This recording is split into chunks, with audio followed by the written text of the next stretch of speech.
Okay, so this is an interesting question, and I haven't actually had somebody be this blunt and ask me it before, so I wanted to answer it. How do you get past the guilt of destroying books and magazines because your entire life you have been told that you cannot cut this thing up, you can't fold it, you can't crease it, you can't tear it, you can't burn it, you can't do anything to it. And so there's a lot of restriction that you feel internally to doing those kinds of things, and that's why I think I felt so drawn to collage art, because it forced me to break those kind of arbitrary rules that we have set up for ourselves. So the first step is to don't do it if you don't want to do it. If you have a book that you genuinely love and adore as a book in book form or magazine or whatever the hell it is, then don't do it. It's okay. You can find other imagery. There's so much imagery in the world. If something really matters to you and you don't want to destroy it, don't feel like you have to just to make a cool collage. You're more than welcome to scan things, print them out, discover whatever method works to you. Don't destroy the Gutenberg Bible, for a collage. If you really don't want to do it,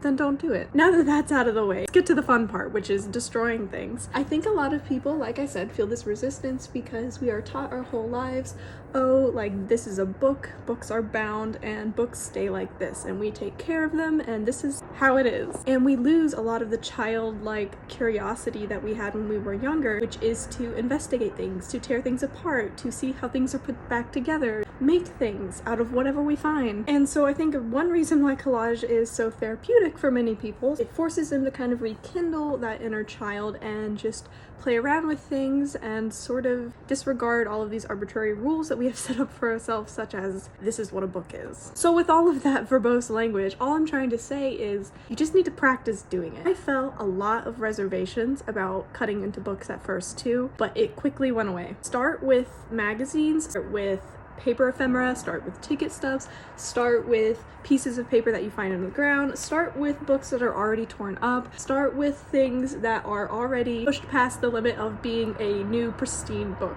Don't buy new books. That's another big thing. A lot of people think that I go out, I find these really old, unique, pristine books, and that could just not be farther from the truth. I really don't do that. All of the things that I use are used. They're vintage, they're old. Vintage doesn't necessarily mean valuable either. Since doing collage for several years, you will not believe the amount of repeat books I have found in thrift stores. There are so many copies of books.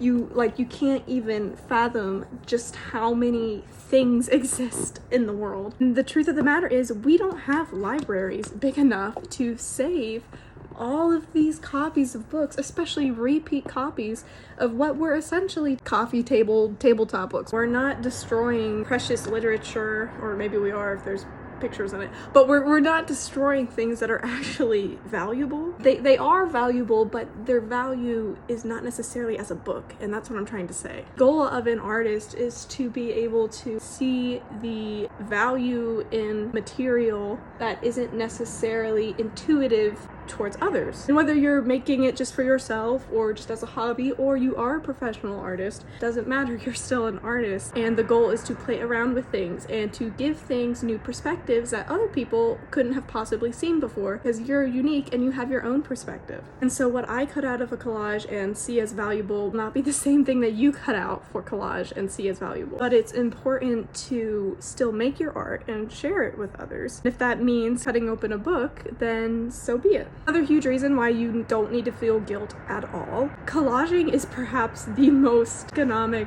and environmentally friendly art form that I can think of. At least when you do it from a purely scavenger kind of technique, which is what I do. I don't buy things new, I buy things used. I'm keeping all of those things out of the landfill. Like I said, there are so many copies of books just around, circulating, decades old books. They're never gonna be seen. They sit in used bookshops. When used bookshops get full, they get thrown into the landfill. People are always saying, well, oh, I saved this book from you. How dare you cut open this book? Truth of the matter is, you were never going to see the pictures that are inside that book if I didn't cut them out and show them to you. Because there are just so many books around. There's so much stuff. And compared to other art forms such as oil painting, you have to buy a new tube of paint and it's $50 for something good. bleaching wood, bleaching fabric. With collaging, you only need your X-Acto knife, your scissors, and whatever you're cutting up, and some glue. You don't need to feed into mass production or mass consumption of artists, goods, and supplies. I'm not trying to dock other mediums. I'm a multi-medium artist. You know, I work in other mediums, but you don't need to feel guilty about doing collage, and people don't need to be making you feel guilty either. In summary, it's one of the most resourceful art forms. You're reusing things, hopefully. So much print in circulation that has been in circulation for, you know, a century or so now. If you don't use it, it's going to go to the landfill. If you don't use it, people are never going to see it.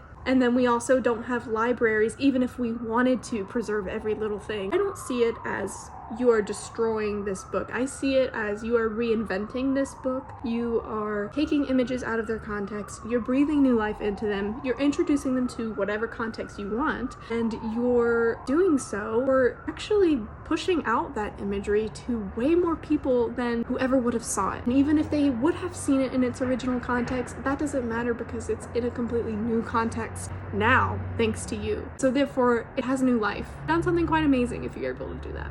So I hope that helps. Take baby steps, like I said, just use a magazine or two at first. Let me know how it goes. I would love to see your first collage.